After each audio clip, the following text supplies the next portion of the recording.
What is up, everyone? Jay here with another Fire Emblem Heroes video, and today we're taking a look at the first summer banner of 2025.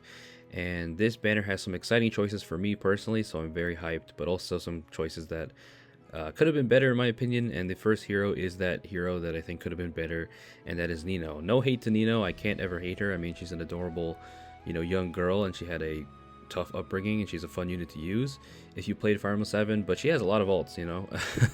I don't know how many she has, but she's here again as a red tome infantry. I think her last ult was what, the Kadean version back in 2023, I believe, when of course my girl Kadean Lin dropped. So I guess it's been a while, but still she has so many ults. Definitely could have been someone that didn't have one before, but it's Nino. So her weapon is the Bouncing Ball that gives -1 cooldown at the start of turn if she's within 2 spaces of an ally, grants attack speed +6, penalty neutralization, and Hexblade to herself and allies for 1 turn. So that is good sometimes. And then she also has, of course, tons of stats. So if unit initiates combat or is within 2 spaces of an ally, grants bonus to her attack and speed equal to 20% of unit speed at start of combat +6, and then of course deals the +X flat damage output times 5 damage, maximum 25, excluding AoEs, and then X equals the number of bonus effects active on herself. So that's going to be easy because she already gives a lot of them to herself here. And then also excluding stat bonuses plus the number of penalty effects active on the foe. And then of course she has the DR halving, as any good mage should have, or DR piercing. And then also if she initiates combat, she can also make a follow-up attack before foe's next attack. So she has the desperation built in, which is always nice, unless they have hardy bearing.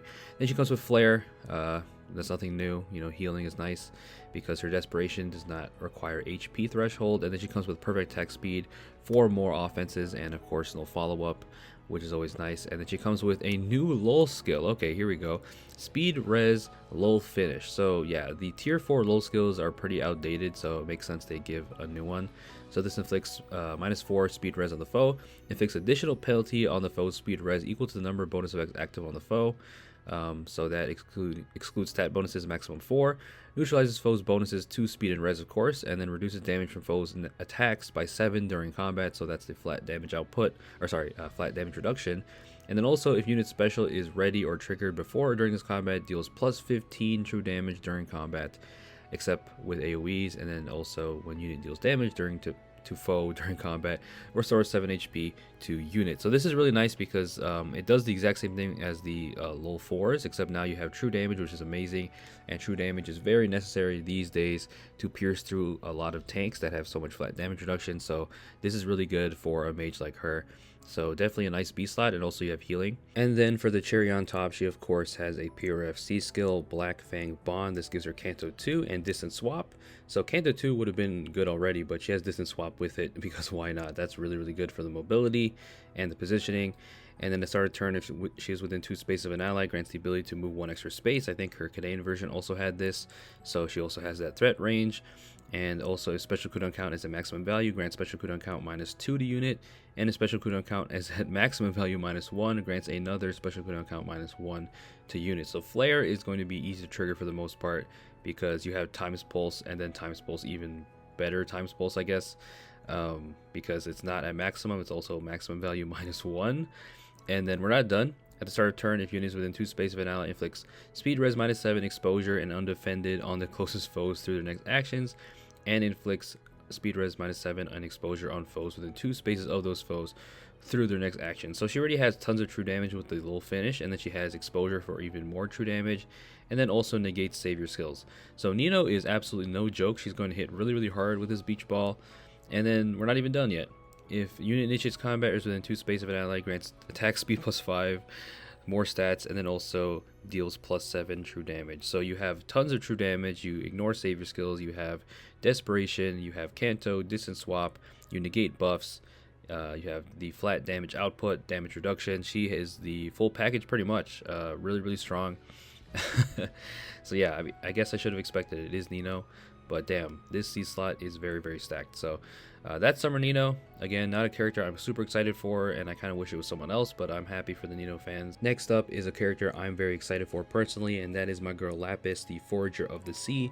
Lapis is my 2nd or 3rd favorite engaged girl after THEYRE, and I love that she's here, and I love that she designed her own swimsuit. It's very fitting for her. Definitely more modest, something she would wear for sure, and she is rocking a harpoon and a fish box behind her, which is also fitting because she can hunt bears, so fish is no problem for her because Lapis is a savage. So she's a lance infantry unit this time, which I'm glad she's not another sword, because her last version was a sword cavalier with her bridal alt, and of course her base was a sword infantry. So Lapis is adorable in her beach attire, and she is a crazy unit because look at her weapon. Haul and Harpoon is a SA, ladies and gentlemen. This gives her Canto Distant +1, Maximum 4, and Distance Swap. So Distance Swap seems to be one of the themes of this banner, at least so far. And that's amazing for the mobility, of course, and Canto Distant Maximum 4 is pretty much one of the best cantos you can have. And then if unit initiates combat or is within 2 space of an ally, grants, we've seen this before so many times, bonus to all your stats, maximum 14, depending on the number of allies within 3 rows 3 columns centered on unit. So that equation we've seen over and over. And then grant special cooldown count -1 to unit before unit's first attack, so you have the special jump, and then deals +X times 8 flat damage, maximum of 32. So Nino had 25, Lapis gets 32, which is crazy. And X equals the number of foes within 3 spaces of target, including target. Okay, so this is not based on penalty or bonuses. This is based on the number of foes. So that might be a little bit easier. And then, of course, you have the flat damage reduction by 20% of her speed because she's going to be very, very fast. And then also reduces damage by an additional 20% of unit speed when foes attack trigger foe special. So she has 2 layers of the 20% of her speed damage reduction. I think the last unit that I remember having this is Brave Felix. I think he has it. I could be wrong, but this is going to make Lapis survive a ton of hits from specials and just hits in general because she has the extra insurance, extra layer of speed-based damage reduction. And then if unit initiates combat after combat, deals 10 damage to foe and foes within 2 spaces of that foe, because why not? So she has Savage Blow but better, minus the buff nullification from Deadly Miasma, but still that's really nice.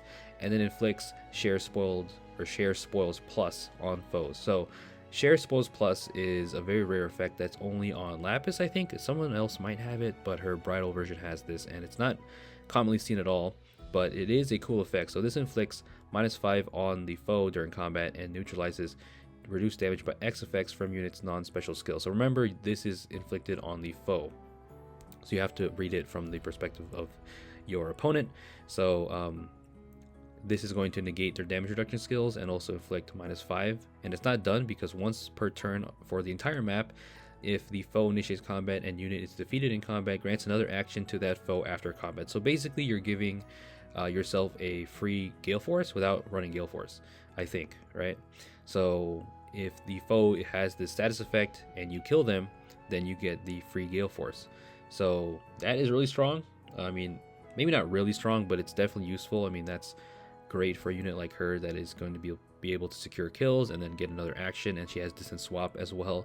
So that is amazing. And then Haste Slice is her special to give her another special jump, and then of course damage reduction and some damage output.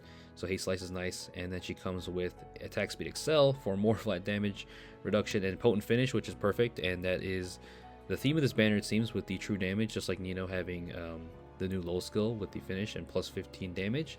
And then of course Lapis gets the potent effect and 7 HP healing. And then she comes with a new C skill, Pulse Tempest F. This is going to give her the ability to move 1 extra space, of course, and then bonus to her stats equal to the number of spaces moved, so like a clash effect, but maximum of 3. And then also, if units attack, you can trigger unit special, grant special cooldown count -2 to unit before unit's first follow-up attack. So she already had special jump before her first attack, and then she has this, so her special is going to be really, really easy to trigger. So Lapis is a monster, definitely an amazing Omni tank you can make her, and also just initiator. She has the Share Spoils. So they're kind of making her a mixed phase unit, but you can definitely replace this for like Breath of Life 4 or something, or whatever you might want in the C slot. So yeah, my girl Lapis here, love her design. I'm really happy she got an alt, and I'm not going to +10 her anytime soon because Dual Marth just dropped, so I'm definitely not going to, but hopefully I can get a copy of her for sure, like a Spark. And the next character is another someone I'm very excited for, and that is Palla, Soaring Summer, the eldest of the White Wings. And even though she's not my favorite White Wing, heck, I love them all equally, honestly. They're all great. And she is looking amazing in her swimsuit. And she is a Axe Flyer this time. And I'm really happy that Arcanea is getting another W. I mean, I don't blame them, you know, putting another Arcanea character on here because we have a great cast of characters in my opinion. I'm biased, of course, but anyways, Palla is Axe Flyer, like I said, but she is a slower Axe Flyer, just like her Valencia version that got a good weapon refine recently. So Fan and Foliage Plus is her weapon. This gives Times Pulse, +5 to all of stats, and true damage equal to 15% of units attack during combat. So not bad, definitely solid. Definitely better weapons, of course, but this can be good for someone else as well, because you can inherit this and get some true damage. Ignis is her special, attack defense near trace 4, which is decent, and then attack defense rain 3. So as you can tell, she is the demote unit, so I'm definitely going to try and +10 her. But green stones are super annoying, and the last time I did a green seasonal demote, which was for spring May, that was a bit rough, so I'm hoping Palla can come home a little bit easier. But yeah, really surprised, pleasantly surprised to see Palla on the summer banner here, because I didn't really expect Arcanea, but they tend to put Arcanea characters on here a decent amount. So really happy for Palla. Would have loved Catria or Est either way. But yeah, Palla is looking amazing, and she's going to be fun to build for sure. And last but not least is going to be the harmonic hero of this banner, Summer Celica and May. No, I'm kidding. It's not May. I thought it was May when I saw the thumbnail, when the trailer dropped. I was like, hey, pink hair, you know, Celica and May are good friends. But it's actually Serra, and it might seem random and weird, like why the hell is Serra paired with Celica, but it actually makes a lot of sense if you know their characters, because Celica and Serra are both secret royals, or at least Serra claims to be, and they're both, you know, they were both raised in the church at a young age, so it actually makes a lot of sense, and it's a cool pairing for sure. Definitely something nobody would have expected, but they can relate in that way, and that's what they do with harmonic heroes for the most part. So yeah, love their swimsuits here, and even though I would have loved to see May, it's okay. Serra, I also like Serra a lot. She has pink hair, and she is absolutely hilarious. If you played Fire Emblem 7, she's a classic character. Super duper funny. And here they are holding a bowl of fruit, and they are a ranged colorless tome cavalier with some crazy stuff. So they have Pious Offering as their weapon. -1 cooldown. If you initiate combat with the 2 space of an ally, grants bonus to attack and speed, 20% of unit speed at start of combat, +6. Deals the +X times 5 damage, flat damage. We saw this with Nino pretty much, so that's maximum 25. Which is interesting because I thought they would have a higher cap, just like Lapis did, but they gave Lapis extra flat damage output, which I'm not complaining about, but it's interesting to see the harmonic not have the same treatment as Lapis did in terms of the maximum flat damage output, but hey. And then she also has no follow-up and special charge +1 during combat, and then has a new style, Echo Style, which we'll see in a bit. Magic Light is a new special, which is going to be inheritable with mages, of course, and maybe only to cavalry units, we'll see. But this treats the foe's defense res as if reduced by 50% and has the damage reduction piercing. So this is like Luna with damage reduction piercing, I think, and this is at 3 cooldown, so that's cool. Slice of Sparrow is the A slot of choice to give you more true damage and offenses, and then her B slot is kind of cool. So this is going to be Holy Soul of Zofia. This gives Canto Distant maximum 3, speed res -7, sabotage, discord on closest foes, and foes within 2 space of those foes, so you can negate, or you know, just sabotage their stats literally, and then punish people for grouping up. And then you inflict speed res -5 on the foe and deal true damage, 20% of unit speed. And then you have Miracle built in because Celica has that in her Ascended version, and then has 7 HP healing, and then it comes with attack speed, insight, hone in the C slot, which is amazing for any kind of offensive cavalier. So yeah, pretty straightforward unit for the most part. I mean, besides the Echo style, which we'll see. But yeah, Celica here and Serra are going to hit like a truck and just be offensive nuke, as you might expect from any kind of premium mage cavalier these days. So the Echo style is pretty crazy, and it actually does the effect of what Emblem Erica does, but for a mage. Because Emblem Erica's style was, I think, Windsword style, and this one's called Echo style. So unit can attack 3 spaces away, but you can't attack from 2 when you use this style, but still pretty much better in almost every way, because it also gives you the Brave effect, hitting twice, but it also nerfs your damage a bit by calculating damage at 60% during combat and not at 100. This calculation stacks with other effects that calculate damage at X%, such as Potent Follow, so keep that in mind.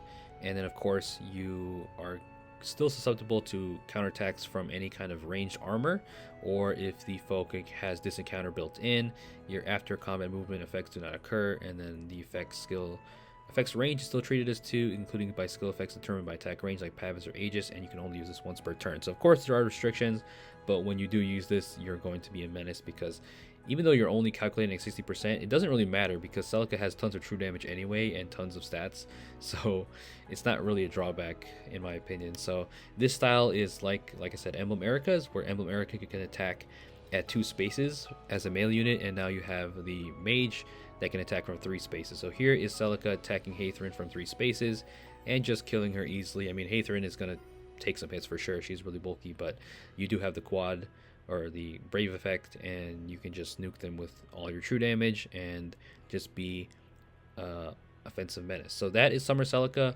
really strong, and it's really interesting that they brought a echo style to a unit that isn't an emblem hero. You know, I think that's the first time, so they're starting to do that for seasonal heroes and just heroes that aren't emblem heroes, I suppose. And you know, Celica's gonna get, or she already has her emblem version, so it's not like this is completely out of the blue or something, I guess. But yeah, that is Summer Celica and Serra. I'm really happy for Serra fans. At least she's getting something, even though it's not a actual alt for her. It still kind of counts, you know. Some people count it, some people don't. And then their Harmonized skill neutralizes penalties, restores 40 HP, and grants Resonant Blades for units the same title for 1 turn. So that's pretty decent. I mean, neutralizing penalties is always great in a pinch when you are, you know, having your stats debuff or something. You can just save yourself with this, so that's really cool for like summer duels especially. So yeah, that is a summer banner. Definitely some cool choices here. I mean, Nino's the one I definitely disagree with. I definitely think it could have been someone else. You could have put a guy on this banner for sure. Hopefully the next summer banner has a dude that isn't a Tempest Trial unit, because Fogado, my boy, is the Tempest Trial unit. He is a Dagger Cavalier, and I'm hoping his sister can show up on the next one. I doubt it, but that would be great if I can see Summer Tamara, because I definitely would love that. But I'm happy with Lapis for sure, as she is one of my favorite engaged girls, like I said. So yeah, that is the video, guys. Hopefully you guys enjoyed listening to me ramble as usual. Please leave a like if you enjoyed. Good luck if you're summoning. I might make a summoning video. Hopefully I'll have the time for it, for Summer Palla and Lapis. So watch out for that. But yeah, leave a like if you guys enjoyed. Please stay safe out there. Peace out.